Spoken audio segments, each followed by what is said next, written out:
omuntu nga wali naye mu kalulu nga amanyi ge wayolesa lulingo oli mu kalulu ovuganya naye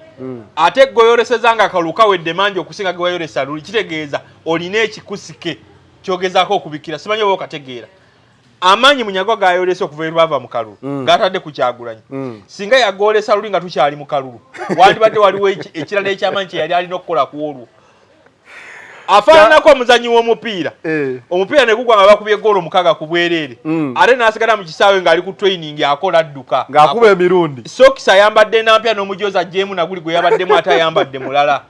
amaanyi Munyaga gaakozesa afuta kalulu gasinga ge yakozesa ng'anoonya akalulu gambye wuuyo yeewaddeyo akulaga nti yagala kugenda na mu Amerika kugezaako kulaba nti oli we yeekubiza ekifaananyi n'onaakyekulisizaawo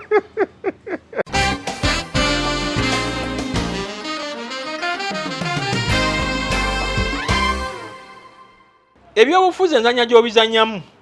era abaana abasinga abagenda okugenda mu byobufuzi emyaka egijja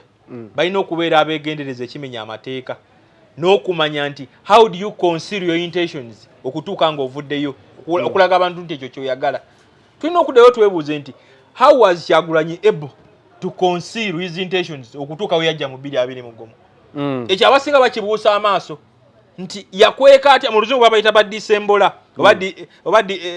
bamita Disembola omuntu asobola okukweka intention ze naziconcealinga oba okitegeera nti yakusobola atya okukola kino nti weyabeerera omuvubuka kubanga njagala kukasa abantu abasinga babuusa amaaso nali lunsoma ebyafaayo bya Tom Mboya bamitanga Tom Joseph Odhiambo Mboya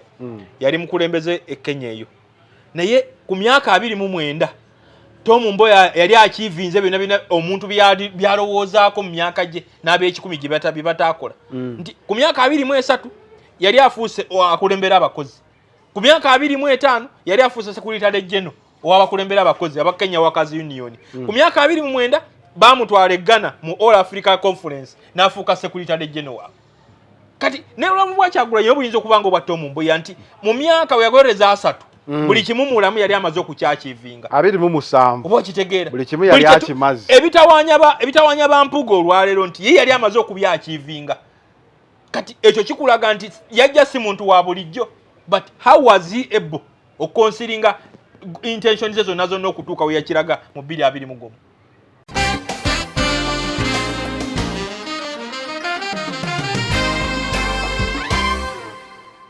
mu philosophy ne mu nsonga lwaki government z'abannakyemalira zirwa mu buyinza waliwo kye bayita elite saturation nti ekwata b'elite bano ne bapositioninga mu bifo ebyenjawulo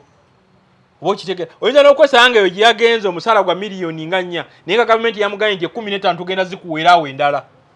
nga teziri wali ku payroll teziri wali kuguli gwokola mutuufu ebyo gavumenti ebizanyira ddala bakiyita elite saturation abatuuliza n'abatulaba nadde bakisomako bajja kitegeera bakiyita elite saturation kitegeeza ki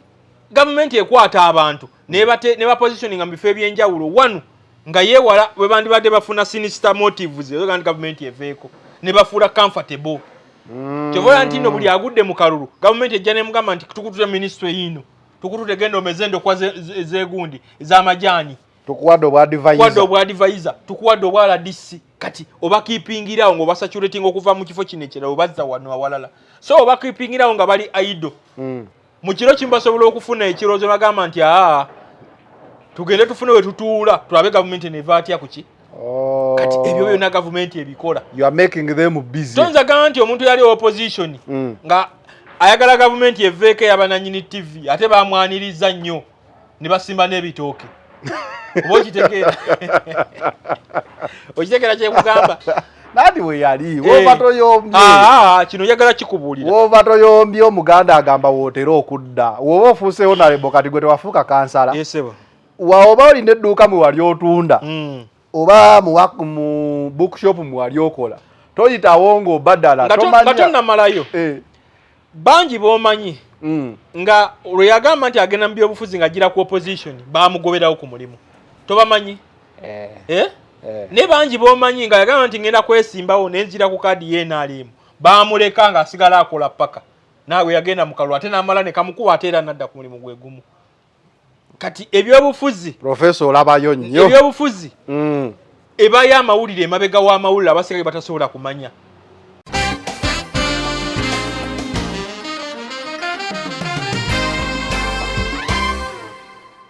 أعوذ بالله من الشيطان الرجيم بسم الله الرحمن الرحيم السلام عليكم ورحمة الله تعالى وبركاته nze Haji Yasin Kiza omusomi w'eddwa nkola ku misango bbula ly'abaana gwa yalimu okuzaala abonaabona anoonyeza obufumbo n'obutambulamu emirundi gyonna akaabya obwavu atalina mulimu ebizibu eby'amaka eby'emmaali omukisa yagenda e Bulaaya okukola toyina mirembe toyina mirimu nsangibwa Lugalambo ku lw'ejjinja osobola okukuba ku nnamba ezo ali ewala osobola oyita ku WhatsApp ku namba zange ezo zolaba ku sikulini yo. Ekifuba kikulemeddeko kikusiiwa kiraakira tekikutuka obussa bubi naawe alina ssenyiga nga takuggwako kozesa Lugave Cough and Flu Syrup ate gwalumizibwa ulcers nga zikuyisa bubi ofuna ekikeeto oba gaasi mu lubuto gwekozesa Lugave Ulcer Syrup musange mu pharmacy ne drug shops zonna lyakakasibwa National Drug Authority. Focus 360 the final channel koli nga bulijjo tubeera okuba ku updates analysis ez'enjawulo oluusi ne insight z'oyinza okubeera nga oyigiramu oba nga omanyirako. Olunaku olwaleero ndi ne professor buli lwakusa tugenda kuba tuli ne professor waliwo eyaŋŋambye nti osobola obbannyonnyolera ku lutalo lwa Iran ne Amerika. Bagambye professor geopolitics oyo ayinza kuba amulaba atya waliwo gyabadde yankubidde essimu alina eyo yukke so tomanya engeri gy'olina omukisa mu bantu abo bali eyo. Yagambye professor asobola okunkolerayo show nga ya geopolitics wakati wa Iran na Amerika koze nja mubuuza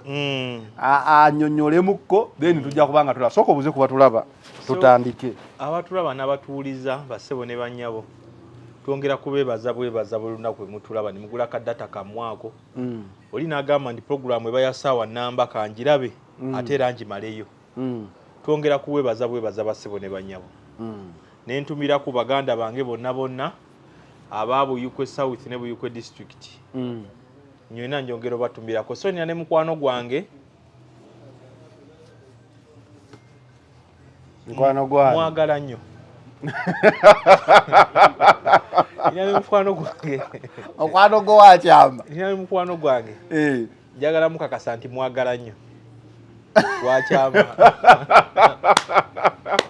ane professor lawe nno notudde oyinengeri kogezeemu waliwo akantu oba bakakolanga ku capital ko oba ssanyu Musandi has sent you flowers if you say his name will give you this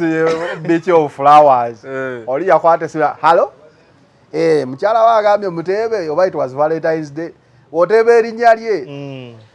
tugenda kuwa ebimuli kooli muyita baby erinnya lye lyekika esimu nekola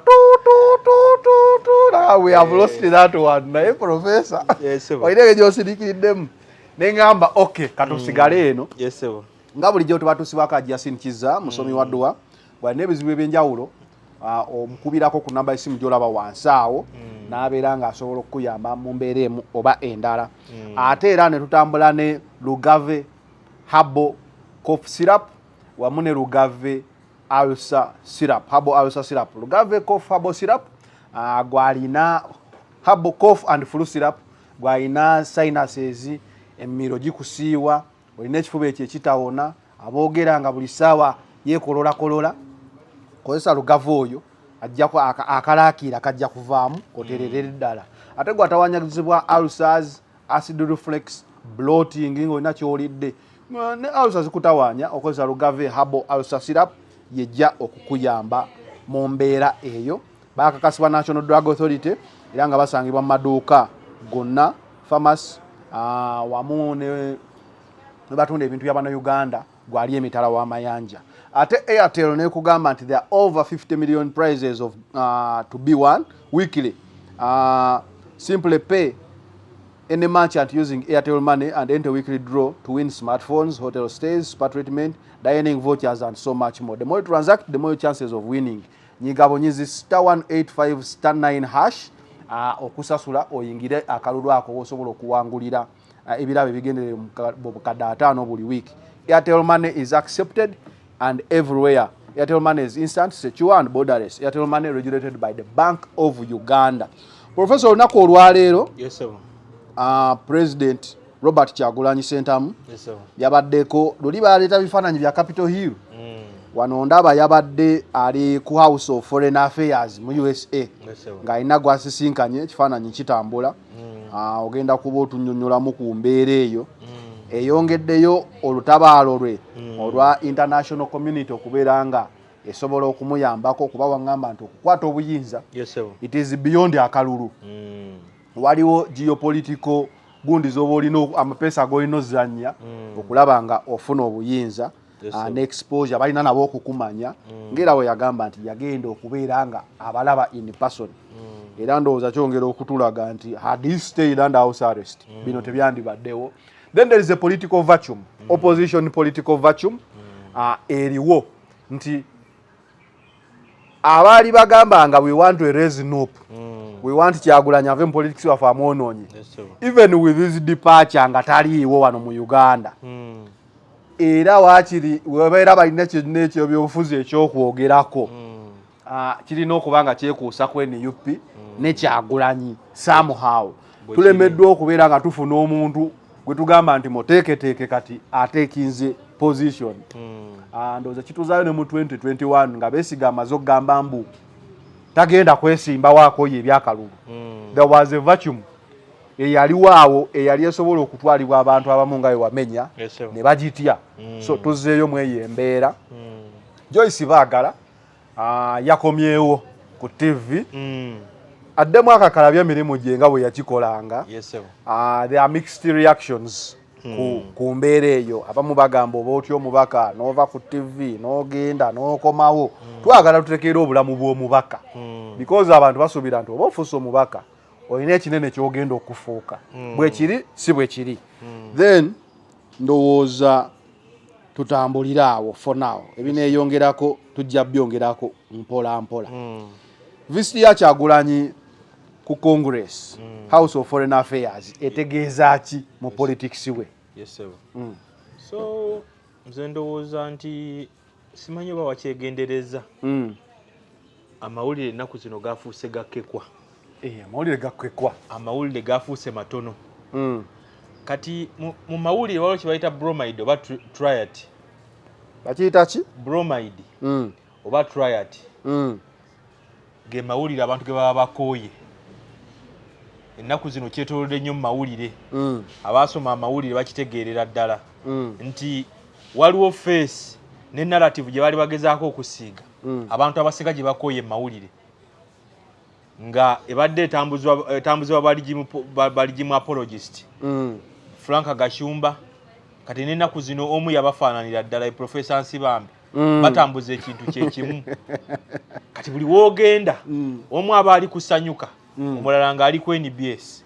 omu aba ali awo ng'omulala ali ku Bukedde Radio 4 oba omwanga ali ku Radio 4 ekyamazima nti bw'ogenda n'otunuulira embeera eriwo olwaleero ekyamazima esanyusa kuba manyi ebigenda mu maaso ate era yeeraliikiriza kuba tamanyi bigenda mu maaso. Esanyusa etya kuba manyi ebigenda mu maaso? Kati kuba manyi ebigenda mu maaso kkiriza gaana nti ekifaananyi ekigezaako okusiigibwa si kyekyomuntu lunaku bagamba omunafu oba talina kigendererwa mu byabufuzi. Njagala kubuulira kino eno nti ebimu ku bifuula mu byabufuzi okubeera ow'amaanyi bakiyita media visibility. Tosobola beera mu mawulire nga tolina weight gy'olina mu political economy nga tolina buzito bw'olina mu byabufuzi buyinza kutwala ku ddaala ddala. Naye ebbanga Kyagulanyi lyamaze nga taliwo waneeno kyeyoloserwatu nti alina obuzito bw'azitowa ku byobufuzi ebibye. Njagala kunnyonnyola olwaleero nti Kyagulanyi nze gye yajjamu waneeno yajjanga gwe bayita Dhaka House candidate. Dhaka House candidate njogera yali ya mu 1897. Disraeli yasinga okuginnyonnyola obulungi nti omanyi bya mirundi ebiri waliwo gwe bayita underdog ne Dhaka House candidate. Byawule underdog yoyo abatalina mikisa yadde nga balaba munyagwa mu kalulu kano yali tavuganya. Ne kati underdog ye gwotawadde chance is against all odds. Obo kitegeera tutera kikoseere mu mupiira keno timu ezenga ba underdog. Kati ne bayo ne Dhaka House candidate abasinga baba mubuusa amaaso naye nga wa omuzinzi gwateekawo gwewuunyisa bangi kati yezija Kyagulanyi gye yajja no mu byobufuzi mu 2021 nti ebbanga lyamaze waneeno buli kyakola ne kyakwatako takireka nga bwe kiri. Ekyo mbadde nkikunnyonnyola nnyo ebiseera ebisinga nti Kyagulanyi mutabaawo bwe ate era asigala nga w'amaanyi yadde taliiwo. oba okitegeera kyobola nti TV ennaku zineno mu ntandikwa walinga yakafuluma basiga ekifaananyi naye ndowooza kati nabo batuusa ekiseera bakooye toko shows zisandise okusikati abasajja boogera n'amadokooli ne gabakala ku mikutu kulinga olaba bagezaako siga ekifaananyi kyeyasiga wiiki ewedde ngera kyakomawo okusiiga simanyi oba Frank Kashumba biliyoni ziri zeyatugamba 10 oba yazikomyawo ennaku zineno takyazoogerako kati ate emboozi yakyuse bukyusi nti osobola okugenda Capitol Hill ne weekubisaawo ebifaananyi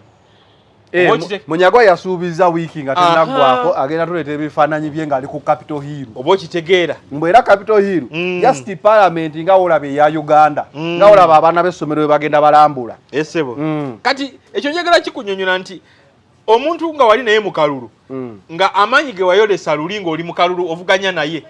ate goyoleseza nga akalulu kawedde mangi okusinga ge wayolesa luli kitegeeza olina ekikusike kyogezaako okubikira simanyi oba okategeera amaanyi Munyagwa gayolesa okuva erwava mu kalulu gatadde ku Kyagulanyi singa yagolesa luli nga tukyali mu kalulu wandibadde waliwo ekirala ekyamaanyi kye yali alina okukola ku olwo afaananako omuzanyi w'omupiira omupiira ne gugwa nga bakubye goolo 6 ku bwereere ate n'asigala mu kisaawe ng'ali ku training akola adduka ng'akuba emirundi sokis ayambadde nampya n'omujoozi ajjeemu naguli gwe yabaddemu ate ayambadde mulala amaanyi Munyagwa gakozesa akuta kalulu gasinga ge yakozesa nga anoonya akalulu gambye wuuyo yeewaddeyo akulaga nti yagala kugenda na mu Amerika kugezaako kulaba nti oli we yeekubiza ekifaananyi no n'akyekulisizaawo oba okitegeera kati ekyo nakikunyonyerako nti waliwo ekiseera lw'otuuka obulwadde obutera nnyo okukwata nnyo abakadde babiyita agusiya bulwadde bukwata lulimi nti olulimi lwo lusobola otuuka ekiseera nga lukyasobola kutesitinga ekyamazima nga ne wooteekamu sukaali tosobola wulira nti awoomerera bw'oteekamu kaamula tokyasobola wulira nti akola ki akaawa weekend nabaddewo wa jjajja wange yesebo nga mutwalidde mmanyi jjajja wange ekintu kyasinga okwagala mugaati yesebo naali omugaati n'agamba oba kiki sikyawulira afunye agusiya jjajjawo yalwala agusiya bwabika bibiri waliwo kye bayita aipo agusiya ne agusiya kati agusiya bwe buli nga butuuse ku ntikko yaabwo kati ne mubyobufuzi bujjanjabwa ne byobufuzi ekiseera kituuka abantu oba ne gavumenti nga tezikyasobola kutesitinga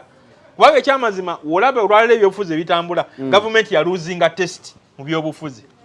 yaluzinga kye bayita political test tosobola kubeerawo olwaleero ng'abantu abatambuza ensonga zo mu byobufuzi alina kubeera Gashumba Munyagwa mpozi ne Profesa Nsibambi lwaki ogamba nti gavumenti yaluzinga test nga yo yandigambye nti tuwangudde opposition because fe abalaba tulaba talk shows tulaba ebintu ebitambula we really feel a vacuum of opposition politics ku top level abawagizi gye bali basirefu abawagizi abalonda bonna gye bali naye Bobi Wine waatali abaatugambanga nti ali mu gaapu yaabwe ababisse balemedde mu kizikiza nga bogambye ate ye gwe basinga okwagala okwogerako nti oli akoze ne challenge bamuwe mu weeks 2 agende ku Capitol Hill kati kasoke awongera kutuukirawo awo ogenda kunzijukiza nkomyo ku political vacuum eriwo olwaliro nti ebyobufuzi kyembadde gamba nti gavumenti yalwala kye bayita political agusia nti gavumenti ekyalina testi mu 2006 paka 2011 gavumenti abaatembeetanga ensonga zayo baali nga balala oba okitegeera nga bw'ataba Lwakana Rugunda agenda beera John Patrick Amama Mbabazi naye kyewuunyisa olwalo nti abali ku Forward Front abali ku mwanjo bebo benkusomedde mu Wammanga ti wataba abasajja mivule ogenda ba Frank Kashumba wataba Frank Kashumba ogenda kulaba Munyagwa oba okitegeera kati gavumenti yalwala kye bayita political agusia tekyalina test oba okitegeera n'ensonga zo ezandibadde nga nnyangu bazifuula enzibu oba okitegeera kati nga tuta ku kiri kyogambye ekya political vacuum eriwo olwaleero political agusia omanyi tubeera lwagala tutangeza abantu bano political agusia eddanga omuntu okubeera presidential advisor nga akifaanana nga aba presidential advisor yesebo olwaleero bakuleetera presidential advisor n'okwatibwa n'ennaku ey'amaanyi ogamba nfunye agusia kati kyenjagala okunnyonnyola kino olwaleero nti ekyo kyetulaba wano olwaleero kyatuukawo kitya okubanga gavumenti ensonga ezitikka abantu abatasaanire na kuzoogerako oba okitegeera kubanga gavumenti ekyamazima oluusi ekola ebintu ebigiswaza naye packaging yaabyo bipackaging otya walabanga gundi enanga bwe yajja ngawo nayogera ku nsonga ng'ekyamazima gavumenti yakubye abantu abamu ne bafiiramu naye nga enanga enjogera gyayogera ayogera abalaata naye nga alina ensabika gy'abakisabise ekitakyaliwo olwaleero oba okitegeera kati political vacuum gy'obadde yogerako olwaleero eriwo wano waleero political vacuum ekyo nakigamba nti mu byobufuzi olwaleero Kyagulanyi ateekwa okuba abagenda muwandiikako mu byafaayo by'ebifuzi bya wano balina muwandiika ku peegi esooka ku muko ogusooka nti ebbanga lyabaddewo ettono n'ebyobufuzi enzanya gy'abizannyeemu yeeraliikiriza be yasangawo wanga njagala kuwa ekyokulabirako ekirala nti lwaki be yasanga mu byobufuzi abasinga beeyisa mu neeyisa gye beeyisaamu olwaleero ti Kyagulanyi yabamalamu essuubi bon bali be yabisanga mu byobufuzi bapuleya be yabisangamu yabamalamu essuubi nga wona abeerawo nga tata obuna kwakusuubiza gwe musika ali ne wajjawo omwana azze obukulu kati yaliwo waka yamuzaala bbali kati Kyagulanyi tufaanyiza ku mwana gwe bazaala ebbali bano gwe baali tebasuubira kujja mu byabufuzi agenda okujja ng'ali bagamba amazeeyo omusajja oli agenda okujja omwana gwe bazaala ebbali agenda okujja yasoma amazeeyo omusajja enneeyisa n'entambula n'enjogera oyinza kugamba ye yakitawo yennyini kati ye Kyagulanyi kubanga Professor Nsibambi n'enneeyisa gye yeeyisa mutoyinza kugamba nti ino kigudde bugwe naye batuuse ekiseera nga balaba nti emyaka gye balimu gigenderedde Kyagulanyi ali myaka 43 bagenda kukola ddi Kyagulanyi byakoze mu myaka 5 wabo kiza beetaalidde emyaka emirala 3 bw'ogagatta ku nkaaga gy'alina bagenze mu 9 agenda kuba n'okusobola okulya emmere takyasobola kulya baliisa muliisi kati abasinga bagenda olw'ensonga eyo nti essuubi lyabagwamu nti Kyagulanyi gwe baali basuubira si yono yennyini eyajja olaba profesa ku TV yesebo nga okujjako nga kyakwatanga linnya lye ng'onoonya ensonga y'obwa profesa gy'ayogedde nga profesa wange wano yesebo ayogedde terminologies nga 10 ekyo ng'oli alina okunnyonnyola nti oyo si linnya lye wabula yakifuuka ekyo njagala kikunnyonnyola olwaleero nti okujja kwa Kyagulanyi gye bimu ku misango gigenda omusalira nti yafuula nnyo abalala be yasangawo n'abafuula ebiwowongole kubanga ennaku zino nti omuntu ebiseera bisinga tolina mukkiriza kumala kwogera okuleka ng'ali mu kusoomoozebwa okw'amaanyi nga Kyagulanyi yakumutaddemu ekyamazima olwaleero omuntu yafa emyaka 10 bw'azuukira olwaleero n'alaba Professor Nsibambi ku TV ateekwa okuba addayo n'afuba n'azirika n'addayo n'afa n'addayo mu kkoma Professor Nsibambi teri yalowoozaako nti agenda kweyisa mu mbeera gye yayisaamu olwaleero oba okitegeera naye toyinza gamba nti naye omunenya musajja wano naye n'omusaasira toyinza gamba nti nno ekyo Professor Nsibambi kyakola kyayagala okukola kuba ennaku zino enjogera gyayogera olabira ddala bajjo babitekisi yafuuka version ye bamuyita high budget bajjo kali Professor Nsibambi yafuuka bajjo eyasoma byayogera ddala byennyininyini yatuula ddala mu karakita ya babitekisi abantu bemukono mwabaaki oba okitegeera madamu Muticha yagamba owaaye omuteesiteesi yesebo tubadde tumanyi tetuli ku Anikati Sabula ono goleese alina kuba ku Anikati Sabula yesebo Professor yagala musindika ku Anikati Sabula wekiri ekyamazima nkugambye tomuyisiza bubi kati kyenjagala okunnyonnyola ekirala nti abamu bakita denial of subjectivity nti wali ogenderezaako awo ne bagamba nti lwaki abakazi abasinga abataazaala baba n'emitima emibi eri abaana nga ye mugumba nti ebyamulema abaana bamulema okuzaala ate olukongola luteeka ku lw'abannaabo abazaala ogambye abamu bakiyita denial of subjectivity kati n'abasinga bana byabufuzi abaano beetuuka mu mbeera eyo oba okitegeera Professor Chris Mabamu ye yakiwandiikako bakiyita denial of subjectivity mu 1995 kati bana byabufuzi abasinga abali wano ebyabalema okukola Kyagulanyi nga abikoze bakulaga nti ate bo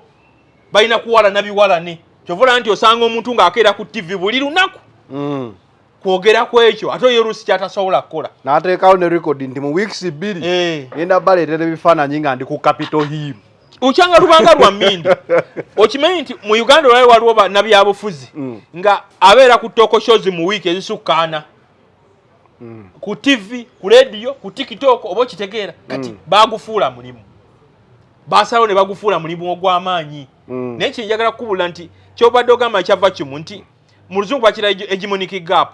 ennaku zino kiri nnyo e Kenya Raila we yava Raila Odinga wajjawo eddibu ery'amaanyi ekyo badde nga nkigamba olwo nti Kyagulanyi n'ageza ova wano bana tugamba nti teyazuukuse yafiiridde mu buliri kigenda kuzza olutabaalo n'emyaka emirala 4 emabega ate ng'okudduka kwe bano bagamba bazizze mabega emyaka 3. Njagala kuwa ekyokulabirako. We tuli wano olwaleero. Agamba yadduse buddusi. We tuli wano olwaleero. Bannabyabufuzi abaliwo teri agenda kuziba political vacuum eriwo olwaleero Kyagulanyi gye yaleseewo.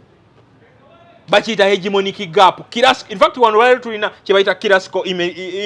hegemonic gap olwaleero. Nti okuziba eddibu lye yalekawo olwaleero kigenda twala ebbanga. Njagala kuwa ekyokulabirako bonna aba political players opposition abaliwo teri yalaze nti no asobola n'okuzibawo ebbanga katono Kyagulanyi katabaddewo asobola oziba eddibu eririwo bonna bakulaga nti babivaako ekyo nakigamba nti mu byobufuzi oba okukulembera olutabaalo amaanyi tegaba gago gabagani olusi tokola na bingi nnyo okufuuka ow'amaanyi kino kikubuulira tokola bingi nnyo okufuuka ow'amaanyi Dr. Kizza Besigye ng'ajja mu 21 nakikunyonyola nti sente za Dr. Kizza Besigye okufuuka ow'amaanyi tezasuka na nusu 10. Kizza Besigye yajjira ku layisi yawandiika buwandiisi kiwandiiko dozi eyo gye yawandiika monitor peni eyo yali ya nusu 2 kyeka n'olupapula nusu 10 nusu ebyo 3 byafuula Dr. Kizza Besigye okufuuka ow'amaanyi kati mu byobufuzi tokola ekifuba kikulemeddeko kikusiiwa kiraakira tekikutuka obussa bubi naawe alina ssenyiga nga takuggwako kozesa Lugave Cough and Flu Syrup ate gwe alumizibwa alusazi nga zikuyisa bubi ofuna ekikeeto oba gaasi mu lubuto gwekozesa Lugave Alusa Syrup musange mu pharmacy ne drug shops zonna lyakakasibwa National Drug Authority. Singa okunyonyola ebyobufuzi kwali kufuula olwa muntu ow'amaanyi olwaleero Munyagwa yandibadde w'amaanyi osinga Bobi Wine emirundi 10. Abinyonyodde bulungi abinyonyodde nnyo naye alina kuddayo yeebuuza ewaka nga manyi bagamba nti omuntu ategeera nnyo ng'ali mu kinaabiro oba oluusi mu kaabuyonjo ng'oliyo wekka buli obeera mu solitary confinement otegeera nnyo oba okitegeera kati alina kuddayo yeebuuze lwaki wangi olowooza nnyo lwaki byanyonyola abantu ate tebabyagala ye ng'omuntu wange ekyo nakyo kirala oyinza otyo ogamba nti tebabyagala nga buli lunaku bamukyaza anti okukyaza kira naggamba nti guli gwafuuka mulimu gavumenti yagezaako nnyo kuba twava mu kalulu ogezaako okusabudiwinga n'okunafuya amaanyi ga Kyagulanyi okulaga nti taliiwo naye ebbanga gye ligenze lyeyoleka ebbanga gye ligenze ligenderera abantu balaze nti tebabalinako njagala kubulula olwaleero nti emu ku TV ezaali zisinga ratings ne viewership eteewa okuba nayo kennyini ekimanyi nti abantu tebakyagigoberera nti baasalawo ne balufuula oluyimba oba okitegeera mu mawulire bakiyita kirike oba nakikunyode kwali mu ntandikwa bakira oyinza okiyita bromide oba triad nti abantu batuuka ekiseera ekyo ng'ekigambo bakikooye nga buli wooteekako shobot efuuse tired word Kyagulanyi abantu bakikooye oba okitegeera waliwo omuwagizi agamba mbu ekyo kyennyini kye baagala nga bakikooye nkubuulire olwaleero abantu bakikooye oluyimba balukooye toyinza olwaleero nkikubulula buli TV gy'otuninga Kyagulanyi omanyi jo twabadde tulaba World Cup qualifiers eziri final zaatuukidde mu time yemu okulisha ebyobufuzi ey'amaanyi naye bwe naataddeyo nendaba pano neŋŋamba kandabe ku Sweden kuba bano era mmanyi kye bagenda okwogera ngenza okkeera ku makya ng'era mulimu Kyagulanyi yakoze Kyagulanyi kati ng'omupiira gwa Sweden gwabadde mupya nnyo mu bwongo bwange okusinga bino kati so kyogamba nti abantu bakikooye njagala kikunyonyolwayo nti Kyagulanyi tokyayinza kumwewala buli kyokola olwaleero kyenjagala okunyonyolwayo nti wetuli wano olwaleero waliwo kye bayita political question etanaba kuddibwamu yeriwa ye question ya Kyagulanyi oba ya succession oba ani agenda okudda General Museveni mbigere egenda kumala kuddibwamu ensero keddeyo ku nnomu ekyo nkikuzaako South Africa nti ebbanga Nelson Mandela yali yamala mu kkomera ly'emyaka 27 toyinza gamba nti South Africa tewaliwo bannabyabufuzi balala South Africa baali tebalima wa South Africa yali teyeetaba mu mipiira mizannyo gya nsi enjawulo naye ekiseera kyatuukanga ekyo kyekibuuzo ekinene ekirina okuddibwamu ekya Mandela kati n'olwaleero wano kyenjagala okunyonnyolwa kati wano tulina kye bayita Kyagulanyi question erina kumala kuddibwamu ensi okutambula nga bw'erina kutambula nga bwe baddamu the Besigye question kati naye Besigye yali incomplete lwakuba naye yatuuka butuusi n'awanika naggwamu amaanyi anti Besigye atuuka ekiseera n'agamba bannaye nze ebyakalulu bino ndabika sidda nzikiriza unlike that time waliwo eyajampinga n'agamba nti nze wendi wadde ate naffe twalina be twali tutunuulira be baali batugambye nti babateeseteese okukiddamu but over time twalabanga obuzito bwabazinga ne bubeera nga tebasobodde kuddamu ekyo ekintu. Kyagulanyi n'addamu question eyo eyaani akwata batoni okwongerayo wano. Kyagulanyi babadde bamunenya nnyo nti wajja n'oyonoona ebintu byonna. Nabadde ndabakazi bw'ekkapo n'agamba bannaayi Munyagwa DF baani mwagamba Kyagulanyi yabanyononera opposition lwaki temusobola kukikola kati nga tannadda ne muteekinga over n'agenda okudda gamugamba munnaye wootabadde abantu bonna kati bawagira Munyagwa. Kati kyenjagala okunyonyola nga tumaliriza ku kiri nti mu 1903 April nga 18 BBC amawulire gagibulako era oddayo n'osoma abasoma amawulire bagiyita no news day. Kati ne wano mu maaso olwaliro mu Uganda tugatuuka ekiseera tubene gye bayita no news day nga bw'oba toyogedde ku Kyagulanyi tokyalina mawulire malala. Ekyamazima nti amawulire ga wano mu Uganda gakamye egrinya lye bayita Kyagulanyi otuuka ku kasembayo. Ne kino njagala kikubula nti abasinga bonna bolaba boogera tebakosanga ku Kyagulanyi yadde omuggyako olwala lwe. Tebannamutuuka yadde wakati yadde omuggyako kwota. Munyagwa tannajja ku Kyagulanyi yadde kwota yadde omuggyako olwala. Ate nsibambi tannawe yatuuse o just new kid on the block yakajja uniform ye ekyalina mpya ne keesi erangi ekyawunya yakajja mu kisulo kino eky'ebyobufuzi ebyokogera ku Kyagulanyi. Oyinza oba omutuufu kubanga after akalulu bwe twali tugenda mu kamyufu twalabanga abantu b'NRM nga bajja mu saati ezo eza yero. Tutuuse kati after akalulu nga n'akamyufu kawedde nga bakuleetera agenda okwogera ensonga za gavumenti nga wa NRM naye nga new convert Nsibambi ye yekka akyayambala esaati eyo empya. So ogambye new kama nendabira ddala nga kisoboka okubeera nga ddala kituufu. Kati kyenjagala okunnyonnyola ekirala nti Kyagulanyi mu kujja wano n'ebintu bingi bye yatuyamba era nakigamba nti abagenda okuddira Kyagulanyi ng'avudde ebyobufuzi bagenda kwanguyirizwa nnyo omulimu nti olubimbi olunene olusinga alulimye. Kyagulanyi wano mu kujja yasanga kye bayita halo effect. Bakikozesa nnyo mu marketing. Nti singa we tuli wano omusajja ajja olwaleero nga yambadde suuti akubye ettaayi avudde mu Benz.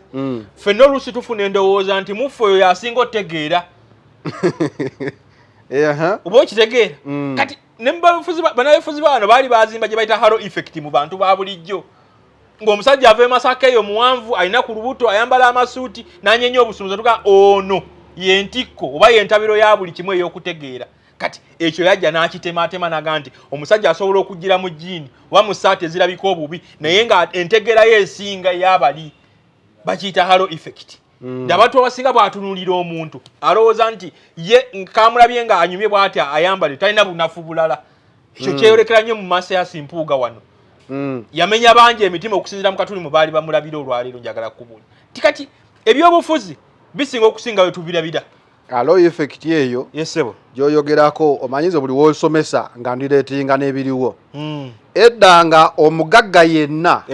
alina kusooka kuba na lubuto lunene paka we tulabye bahaamu we bazze nga omusajja akuba ne ku kyuma ng'ali fulaati noga omuntu asobola oba omugagga nga tazimbagatanye. Ekyo kituufu. Bazukabaga ne bajjanga omuntu ayambala akajaketi ke Ronaldo ne bajjanga talinaako wadde tatu wadde siba akaviiri naye ng'omupiira gwafubutuka mungi okusinga ajjudde tatu 10. Kati njagala kikunyonyola kiro kyenkugambye olwaleero nti ebyobufuzi enzanya gy'obizannyamu era abaana abasinga abagenda okugenda mu byobufuzi emyaka egijja balina okubeera abeegendereza ekimenya amateeka n'okumanya nti how do you conceal your intentions okutuuka ng'ovuddeyo okulaga abantu nti ekyo kyoyagala. Tulina okuddayo twebuuze nti how was Kyagulanyi able to conceal his intentions okutuuka we yajja mu 2021. Ekyo abasinga bakibuusa amaaso nti yakweka atya mu luzungu babayita ba Disembola bamita Disembola omuntu asobola okukweka intentions ze n'aziconcealinga. Oba okitegeera nti yakusobola atya okukola kino nti we yabeerera omuvubuka kubanga njagala kukasa abantu abasinga babuusa amaaso. Nali lunsoma ebyafaayo bya Tom Mboya bamitanga Tom Joseph Odhiambo Mboya yali mukulembeze e Kenya eyo naye ku myaka 29 Tom Mboya yali akivinze bina omuntu byalowoozaako mu myaka gye n'ab'ekikumi gye bataakola nti ku myaka 23 yali afuuse akulembera abakozi ku myaka 25 yali afuusa Secretary General owabakulembera abakozi aba Kenya Workers Union. Ku myaka 29 bamutwala e Ghana mu All Africa Conference n'afuuka Secretary General. Kati ne Olumu bwa Kyagulanyi obuyinza okubanga obwa Tom Mboya nti mu myaka weyagolereza 3 buli kimu mulamu yali amaze okukyakivinga 27 oba kitegeera buli kimu yali akimazi ebitawanya bampugo olwaleero nti ye yali amaze okubyakivinga. Kati ekyo kikulaga nti yajja si muntu wa bulijjo, but how was he able okonsiringa intentions ezo nazo n'okutuuka we yakiraga mu 2021 nti ekyo yakikola atya? Nti ekisooka gavumenti yagiwuddisa wanjagala kuula wano nti gavumenti eri eyedde etali ya lwaleero teyebakiranga nnyo ku mirimu. Nti gavumenti yagirabisanga nti akeera n'agenda ne bakabaya ne banyonjaga yaabwe ne batamuteekako nnyo birowoozo na mulaka nti yagigamba nga nze sirimu n'abyabufuzi era temunsiba ng'ovudde ne ku ekyo njagala kuwa ku super structure eno gye badde General Damula gy'abadde alwanagana naye eno eya ghetto structure nti yasobola ate ogizimba buli mu katawuni buli mu kanyomero k'eggwanga nekkiriza obukulembeze gavumenti neetamanya nti ono ateekawo ati obukulembeze butamanyiiko. Wakiraba waneeno mu biseera by'ettaffaali gavumenti yatuuka neyeeraliikira negamba tekisoboka. Buganda gavumenti esobola kubanga erina omutongole paka ku kyalo ekisembayo nga buli kyalo erinako abantu abasukka 18 era kyaleeta nnyo obuzibu paka ettaffaali we baatuuka ne balikuba era ze zimu ku assignment Gashumba ze basooka okufuna okwambalagana ne Katikkiro. Gwoba olaba kino nti baganye osonda ettaffaali nga tomanyi kye balabye mu future. Wa gavumenti etuuka neeraliika kati tulyo twebuze nti yamanye ono yazimba atya super structure eyo n'agizimba n'agiteekawo nga gavumenti esobodde kubuuka ebuuse bubuusi luvannyuma after nga ze mu byobufuzi. Oba kitegeera kati ebyobufuzi n'agamba nti koosi nnene nnyo mulimu munene nnyo omuntu ababulijjo okubanga abitegeera obanga abimanya. Okay. Nga tugenda mu maaso ogenda ku Capitol Hill political vacuum abantu president batandise okusisinkana kati nga wano ndowooza ono senator wa Gundi senator wa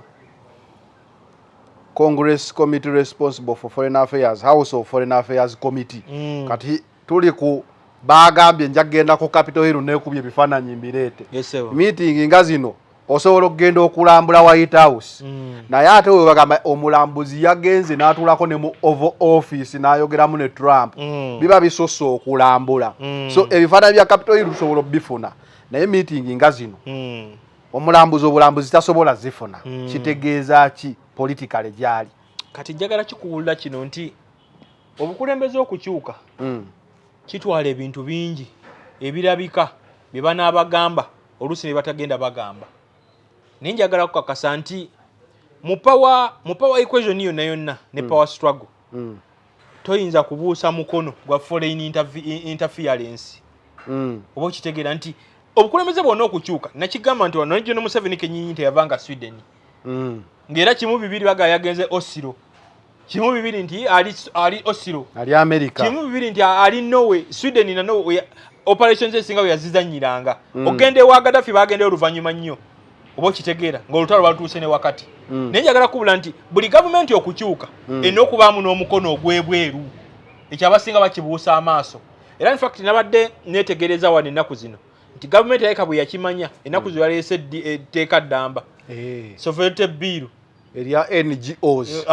naye likateiringa ne bano bannabyabufuzi abalala baze mwemu ku article ezirimu balaga nti basobola n'okuvunana olw'ensonga ku bantu bewasisinkanye.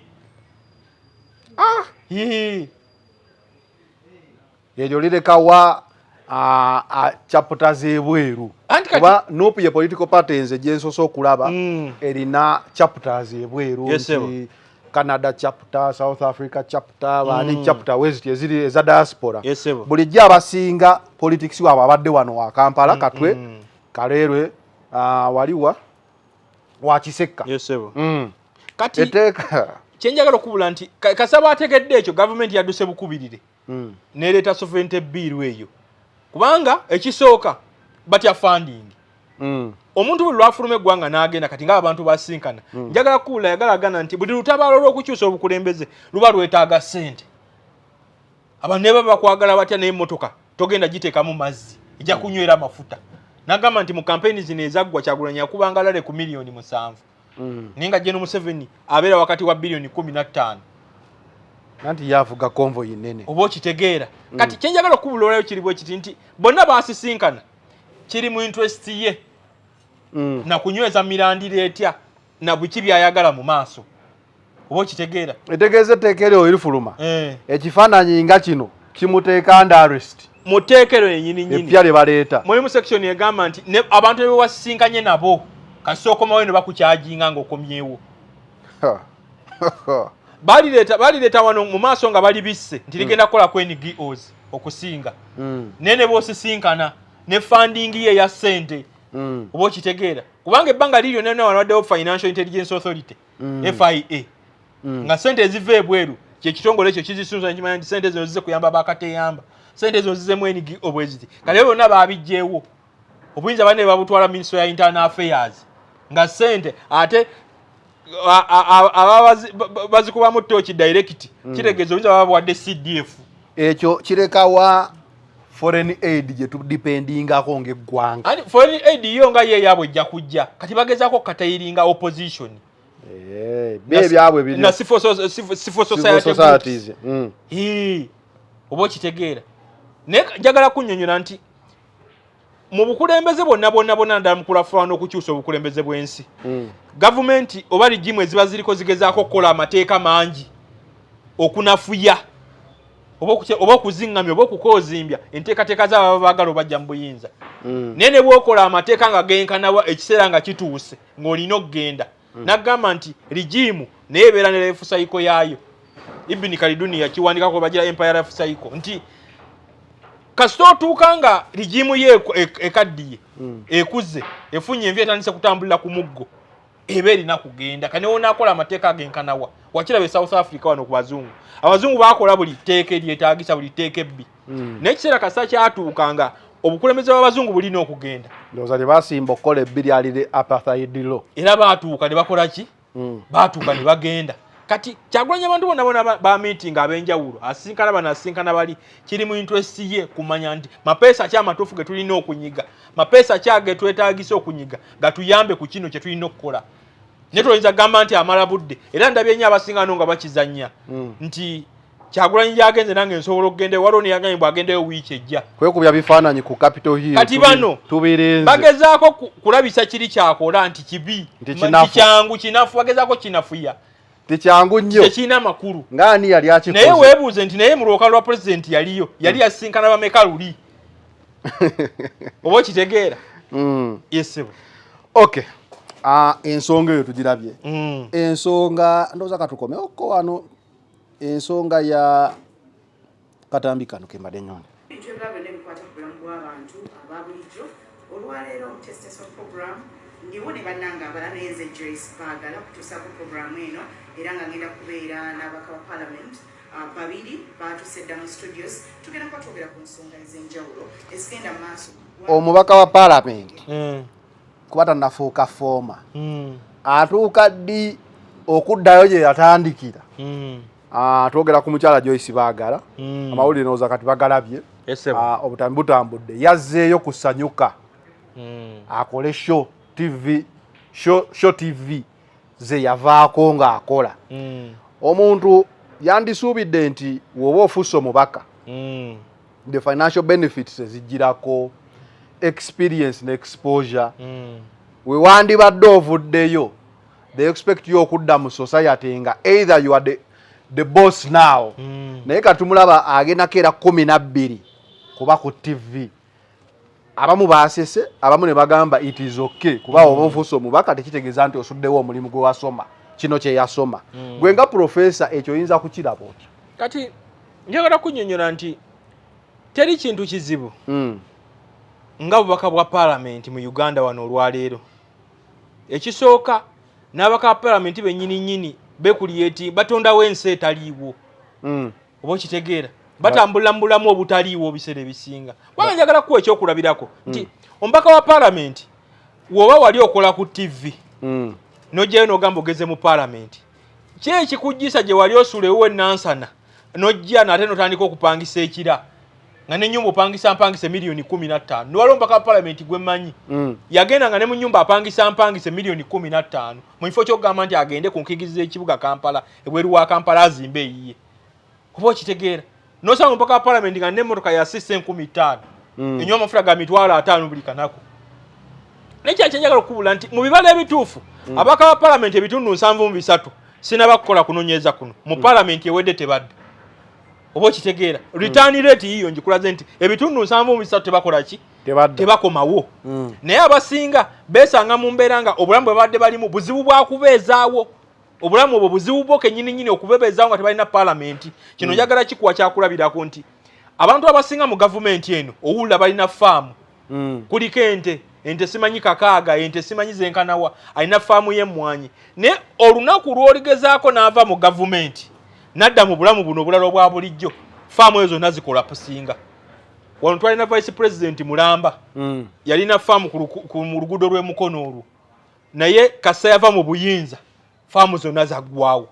ezeza politics yabeezaawo kino leba tebaagala kutubuulira kyamaanyi ze bakola ge mazima agakaawa politics yabeezaawo kino njagala kubulira olwaliro nti omugenzi eri Kategaya mbulumu essimu ye yagwako we yayawukana ne General Museveni n'agenda mu FDC essimu ye yagwako airtime n'agitwala bagikanike ngalowooza efudde ye nga takimanyi na kukimanya nti airtime bamuteeka ku ssimu waliwo PA abagenda okukola ebyo byonna oba kitegeera nga takimanyi na kukimanya nti essimu egendako airtime ye yali alowooza efudde na bufi kati waliwo abantu abali mu bukulembeze awo nga ebbanga lyonna lyabaddewo okuva we yavubuka. أعوذ بالله من الشيطان الرجيم بسم الله الرحمن الرحيم السلام عليكم ورحمة الله تعالى وبركاته nze Haji Yasin kiza omusomi w'eddua nkola ku misango bula ly'abaana gwa yalimu okuzaala abonaabona anoonyeza obufumbo n'obutambulamu emirundi gyonna akaabya obwavu atalina mulimu ebizibu eby'amaka eby'emmaali omukisa yagenda e Bulaayi okukola toyina mirembe toyina mirimu nsangibwa lugalambu ku lw'ejjinja osobola okukuba ku nnamba ezo ali ewala osobola oyita ku WhatsApp ku namba zange ezo zolaba ku sikulini yo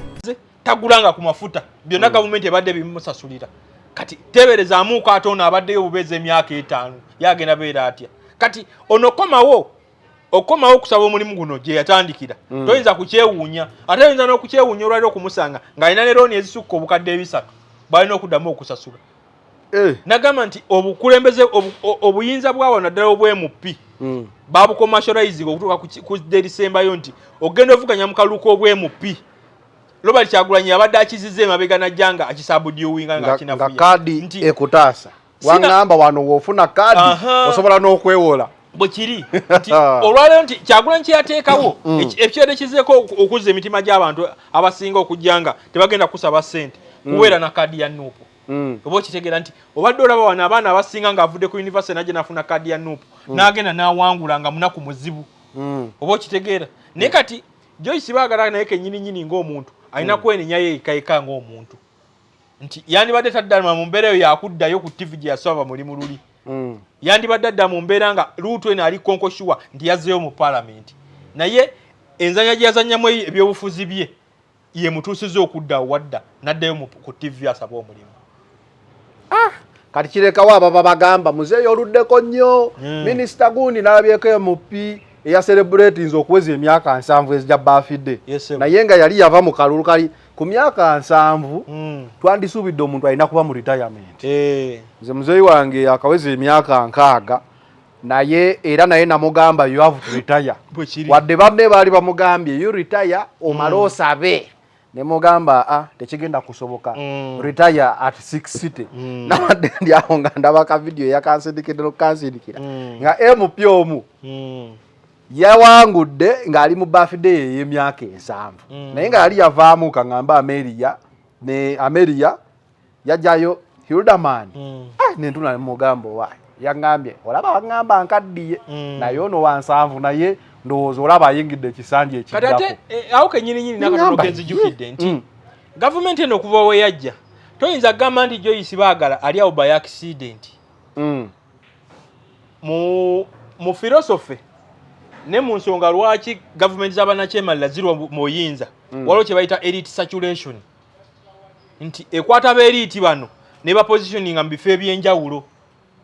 okitegera oyinza n'okwesanga eyo gye yagenze omusala gwa miliyoni nga 4 naye nga gavumenti yamuganye nti 15 tugenda zikuweerawo endala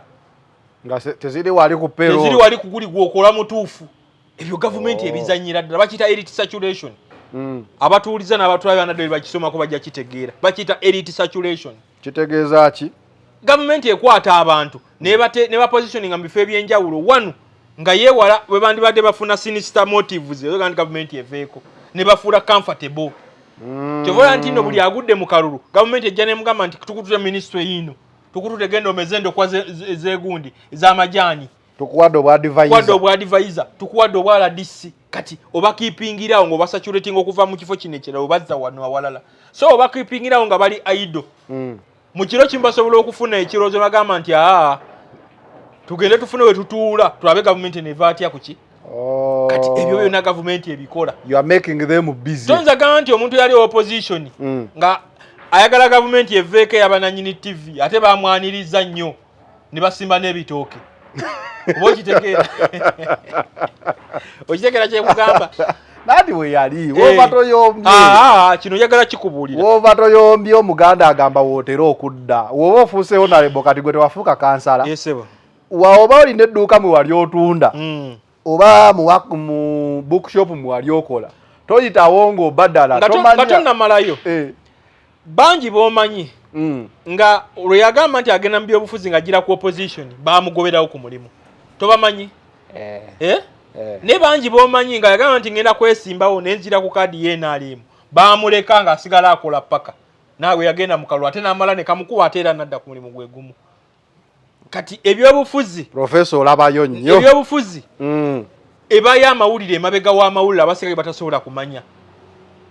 oba okitegeera kuba kyewuunyisa omuntu abadde ng'akolokota gavumenti nga nambe agala gavumenti eri egende okubanga ate ali akomyewo okukola ku TV ya gavumenti ate era aginywereze mu bukulembeze kati abantu kitono nnyo abantu batono basobola otegeera ekyo olwaleero era kyoba nkikubuuzizza kuba oli agamba wembanda ndi mulimi oba ndi musambi wa mupiira nenfuuka emupi nsobola okuba nga nkyasobola okusambira ttiimu yange era ffenna kye tubadde tugamba nti Bobi Wine yali muyimbi mumuleke ayimbe kuba mulimu gwe nga omusawo wanafuuka omusawo n'ofuukawo nalebo nga naye olina famasi so bwe tukirabidde awo naye kali kwogambye nti waliwo abaagamba b'opposition bajja kwesimbawo ku opposition side emirimu ne gifa ku olwo olunaku nga n'ennaku tezinnatuuka naye ne baba bagamba nzija kwesimbawo ku government side n'akola paka olunaku lwe bagamba lwalina okulekulira so osobola okuba nga awo oli mutuufu nawo okutulabirayo in summary olunaku wabadde oyogerako n'ogamba nti bannabyabufuzi beewa bye batasobola na kukola owadde example y'emmotoka n'ennyumba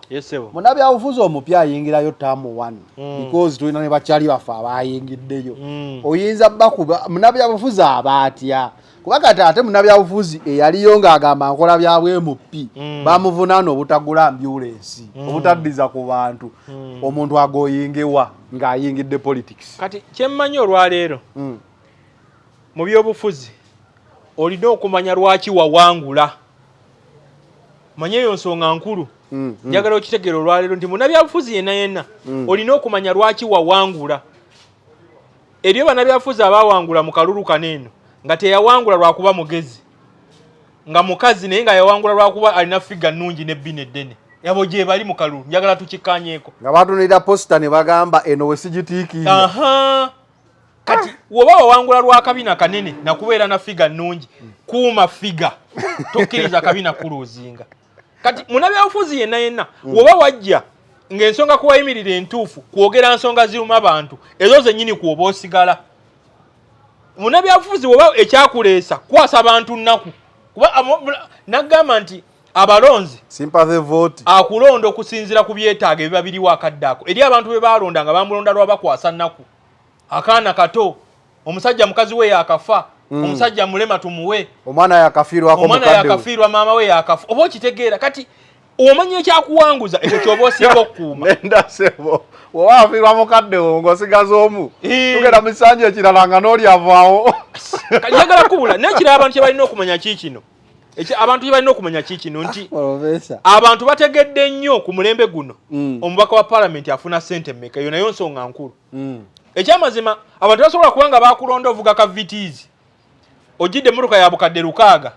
olubuto otandise luluweweesa kati tokyaswala na luwewe tofuna kati ke kaluweweeta abaana bo basomera bweru ne langi ekyuseeko tova mu sauna oba okitegeera n'enjogera ekyuse n'endabika y'omwe wali ogambe nti nno bana baakunoonyeza akalulu ate era ogenda banyonyola bubi bwa gavumenti obanyonyola kyawo abantu olina okukwata ku koofunyeeyo obaddize oba okitegeera munnabyabufuzi agenda okusigala nga takyawa ku bantu beyatandika nabo lutabaalo ku ssente abantu baatuse ekiseera ne babaviirako ddala kuba abantu bakimanyi ate teri munnabyabufuzi mubi nga munnabyabufuzi yakayingira palamenti n'afuna ka ssente abasinga beerabirira ddala bannaabwe njagala kuwa ekyokulabirako nti bannabyabufuzi abasinga nga yasigala ne gurupu eno gye yatandika nayo mu lusiraamu bagiyita masigidi ulama omanyi munnabyabufuzi aba ne gurupu eno gyatandika naye y'abasajja baabo kati abo buli lw'obasuula n'obasuula ebbali n'obaleka ttayo toyinza weza myaka 4 nga bakyakwaniriza gye wayitanga ng'osaba akalulu era ogenda owula nti omubaka abaddeko awo ne bamungola ne bamugoba omubaka abaddeko awo ne bamuvuma kati olina kukola abantu bye bakusuubiramu n'oddayo ne mu bantu naye bannabyabufuzi tubalabye lwatu wano nga munnabyabufuzi mu bantu addayo akalulu katuuse munnabyabufuzi mu bantu addayo campaign program efulumye oba okitegeera kati kyebaba balina okukola kiba kimu nti sigala mu bantu n'abantu osigaleko ne kantu k'obawa k'obaddiza oba okitegeera yesebo okay cabinet list oba otula ku social media kuno kwe tuli buli saaba kugamba waliwo list eyafulumye bantu bangi baze babaferera mu cabinet list eyo yesebo ali yafulumye gundi yafuuse ku opposition ono bamuwadde ono akola bwati cabinet list eyo omuntu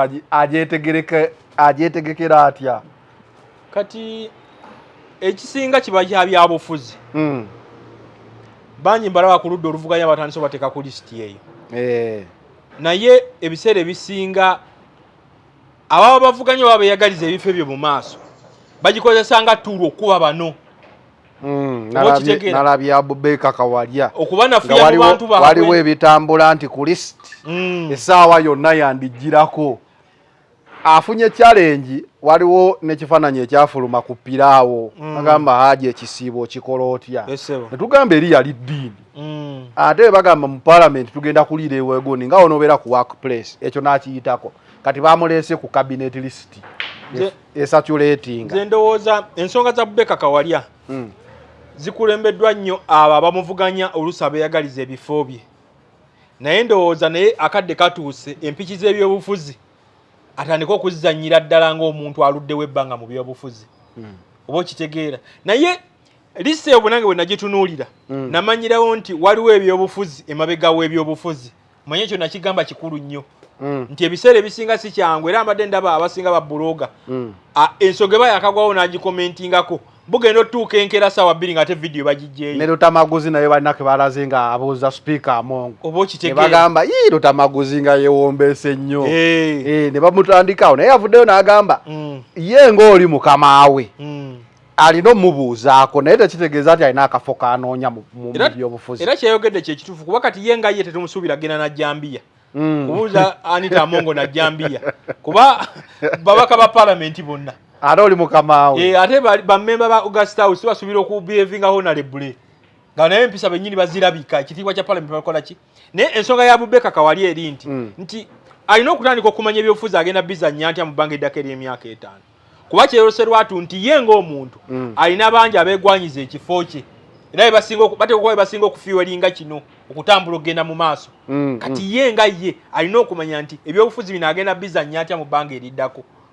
oba okitegeera kati lisiti omuntu asobola n'okutuulawo n'agizannya kuba ofukosi waliwo bw'osuubira nti ye yagala gaana agenda kukomawo ekifo ekyo mwali kati eri afunayo omwenaalemu abantu be nga 28 n'afuna waakugatta awasigadde n'alekawo abalala abaliwo kati ekyo toyinza kukyewala mu bantu abategeera ekitono bwongo obunafu naye kati naawe kennyini nga gwe boogerako ebyo ate olina okumanya nti nno ogenda kwekwata otya gwe nga gwe weesitule ove mu bunyowe bakutadde okudda ewalala yesebo Opposition awo neba ngenda kukola etya opposition kuba kuba kati challenge ya list ene ya cabinet list waliwo bolabanga bakikolera kati omuntu Ministry of Police statement ekwatagana ku Minister of Works ne local government gutabo bwe guti obusoma ojja mu kino bali bannaffe abakulira oludda oluvuganya tebabeerayo wa mu komiti bajja wano kulabisa nabirema bwa kamera niyekyanga nakatufulume naye ate ezimu beba ssentebe ate tebabeerayo ate balina kapasite kino kyegamba kino muganda wange oli musajja muyivu nono muyivu kakati waliwo abantu alogolanga kakati kyeyagala okunyonyola kiri kimu mu 1903 oluvannyuma lwa Russia Democratic Socialist Party emaze okwabulukamu yeetemamu ebiwayi 2 twafuna bebayita ba Bolsheviks ne ba Mensheviksi waliwo akasatira ak'amaanyi mu byobufuzi byawo ti ba Bolsheviks bano baalinga bagamba nti ffe twagala nkyukakyuka twagala gavumenti egende oba kitegeera gavumenti etunyigiriza tuwadde mu kusomoozebwa okwenjawulo baganda baffe battibwa nga olaba ekiri wano olwaleero kati ate ba Mensheviksi ng'ate bo baga nti tusobola okutuula ne tuteesa nayo kati naye kyazuulwa luvannyuma nti bano benkunyonnyodde by'okunyonnyola nti baali bakolagana ne gavumenti okulaba nga bagikuumira ti gavumenti yajja neetuuka neekwata ekibiina ekyo ekya Russia Social Democratic Party n'ekyabuluzaamu emirundi 2 ne baako be yatwala n'abalala be yasigaza kati ebyobufuzi ebiri wano olwaleero General Museveni enjoga gye yayogera wali mu 2018 nti we tunaatuukira 2020 nga tewali opposition yali amaze okufuna abaali ba king maker oba ba king pin abasinga mu byobufuzi bya wano era yenjogera gy'olaba Nsibambi ayogeramu olwaleero nti ekyo tekiriwo by accident kyaliwo by design era kidesigninze bwatyo kubanga ebimu gavumenti ku byesinga okukola njagala kikubulapiro General Museveni kyoyinza omuwa credit nti ajja n'akwata omuntu n'amanya nti oli mu DP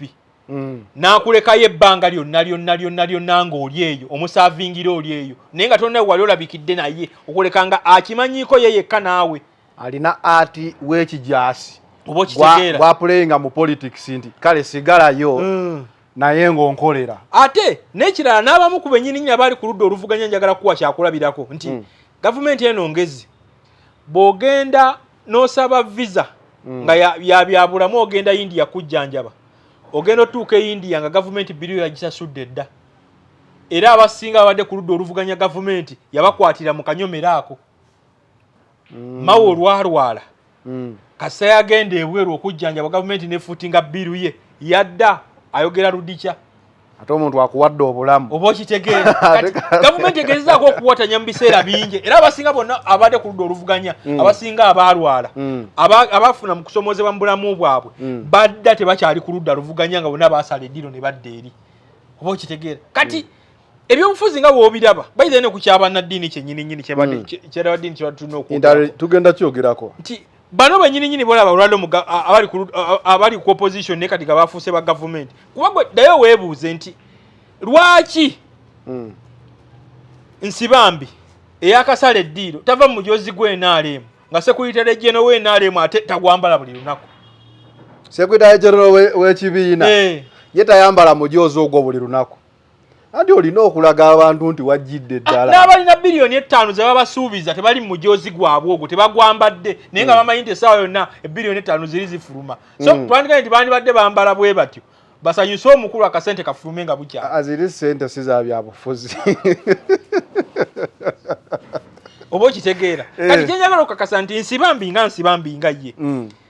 alinga omugole omupya nga yasanga omusajja ng'alina abakazi bangi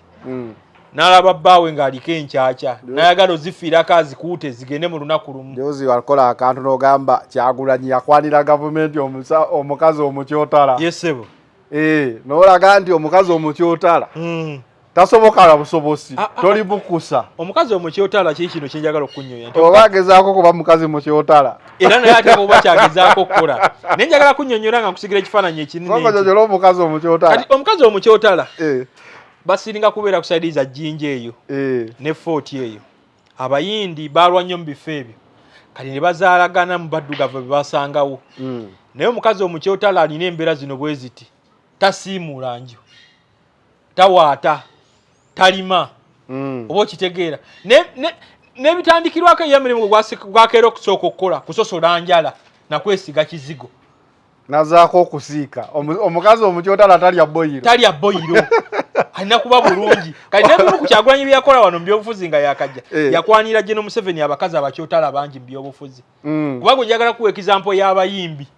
kati abaya akabatikkula abo abayimbi embeera z'abayimbi ozimanyi baba akafuna bilioni 8 ne baddeyo wa genocide n'abongera 5 kati yali akabatikkula abo n'abatikkana ne batikitoka unavawo nga matwala ne babuloga bapromota nabo bote bava ggulu bapromota bafuna sente zasinga okuneewuunyisa nti promota bamuwa sente ategeka ebivulu ate bataddeyo kutegeka bivulu ate gavumenti n'ebiwera anti babitegekanga abantu tebajja bokitegeera kati kyenjagala okunyonyonako nti ensaasaanya eyo yennyini kati ne gavumenti ne kuba mawu ne bano bansi bambiira bweri ebiseera biseka gavumenti yano bwemanya nti ono anokusomozebwa kw'obulamu oba tonnaba kulinnya nnyonyi kutuuka India gye bagenda kujjanjabira nga gavumenti biriyo yagifuutinze dda so kati gavumenti bwetyo bwezannyamu amapeesa gaayo gavumenti erina abakazi abakyotala abayimbi abakazi abakyotala bapromota egasseeko abakazi abakyotala batikitoka abakazi abakyotala ba politician kati naawo mu bakazi abakyotala be bakwana waliwo abazze aba religious council nawulidde yagambye nti gavumenti erina okutusooka okuwaayo abakulembeze b'eddiini entambula basobole okukola bulungi emirimu gya Katonda but that aside Bobi yayogerako kuba interreligious council we bagende wuwe n'agamba yabeewuunya okubeera nga bagenda ku cautioninga Babbi baawo mugambe takole fujjo baawo takola kino okusinzira I'm not using the exact word but okusinzira ku message gyayogera interreligious council enekyeyambula etya because ffe twagirabira mu ange eringa ye neutralizer between abawakanya n'abawagira nti at the end of the day fenna twansalinga wamuga nti abanyigiriza balinga abasensera betulisuubira nti musajja wa Katonda wanalabanga embooka empita ku lubuto ng'agamba waaye Katonda agamba onsonyiwanga wajja n'agamba nti bannaye gwe gwe bakuba naawe ate teweetiikuula ennyo n'onyiiza omukubi like mu ange eyo kati kyenjagala okubuulira nti gavumenti bwerwawo gavumenti bwekula ezaala amatabi gavumenti ya General Museveni ebbanga lyebadde wano ezadde amatabi buli wamu ne bw'otuuka mu bukulembeze bwa boda gavumenti erinayo ettabi bw'otuuka mu bukulembeze bwa takisi gavumenti erinawo ettabi wegolita ka bulanki njigeza ku banka nga olaba banka nga y'amaanyi buli wamu ebaawo n'akaki n'ettabi buli kifo kati ne mu bannaddiini gavumenti yajja n'ekolayo ettabi oba okitegeera kati ensonga eziruma bannansi mu myaka giri egyedda bazikwasanga nnyo bannaddiini ng'era bannaddiini babeera ku mwanjo nnyo okutuusa okuyayana kw'abantu Cyprian Kizito Lwanga Muzaata bannaddiini abateeryanga ntama who can speak to authority naye ennaku zino I think entama bazeerya they fear to speak to authority kati kyenjagala okubula kiri kimu nti mu bukulembeze bwonna ddala nga badde buluddewo ebbanga jagala kuzzaako ebenini mu 1996 walingayo munaddiini bamitanga Isobole de Souza yakulemberamu olutabaalo olw'amaanyi okukakkanya obukulembeze bwa Masokerekewu yavangayo n'amugambako ki ekirina okukolebwa njagala nkulage bannaddiini ab'entomo oba okitegeera nti munaddiini tolina kulabikira mu kifo ate ky'abaamunyagwa tolina kulabikira mu kifo ky'abaabigirwa nga ofuuse rigimu apologist olina okubeera woolabikira nti ku sayidi y'okusoomozebwa kw'abantu bwe basinga okukwetaagira olina okubeera nga oli ku sayidi yaabwe oba okitegeera kati olukiri wano olwaleero bannaddiini abasinga balabisenga in fact nga bakaada bakola emirimu n'okusinga ne Secretary General w'ekibiina ekiri mu buyinza oba okitegeera njagala kulaga South Africa bali mu kusoomozebwa Archbishop Desmond Tutu yasalawo n'ayimirira n'abaddugavu banne naye abasinga bakyerabira nti South Africa waliyo nayo bannaddiini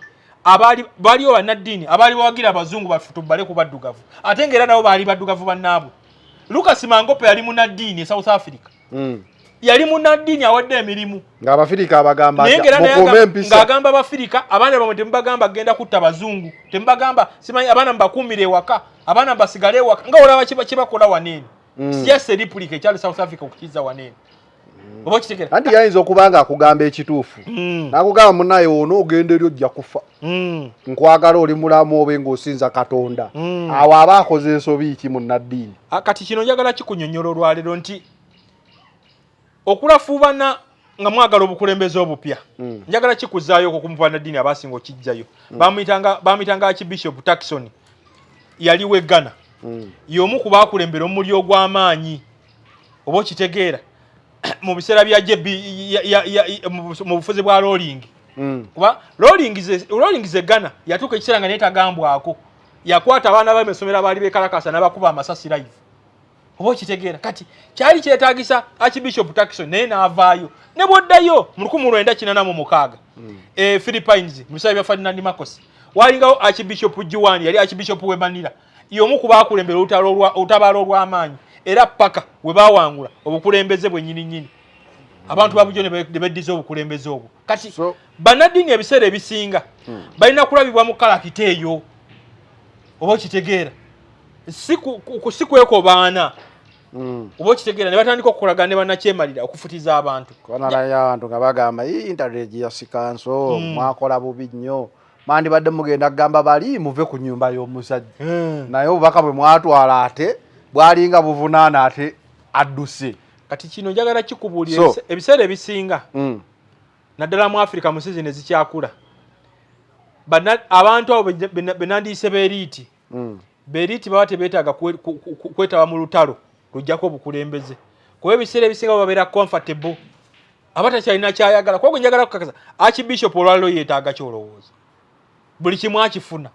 essimu akuveemu ewajjajja n'amusindikira obuwumbi 5. Kati oyo togenda kaaba naye nga bamenya akatale k'ewa Kisekka togenda kaaba naye nga bamenya akatale k'Owino era kiba kyetaaga oluusi mubaamu abo ab'entomo ng'ewalabanga Cyprian Kizitolwanga oba okitegeera ng'ewalabanga Baalumu naye kati bano bwe tulina ab'omulembe guno ogwaleero nga baba bajja ate bajja kugamba nti muveeyo nga benkalejinga oluusi na poliisi kuba abantu mbooko. Nalabya abantu nga bakola effujjo ku poliisi statement eyo njijjukira alumu. Oba okitegeera kati abantu ba bulijjo balina okukimanya nti bali tebakyali nabo balina kwerwanako nga bo ne bejja mu bunnya paka we balikyusa obukulembeze bwe baagala.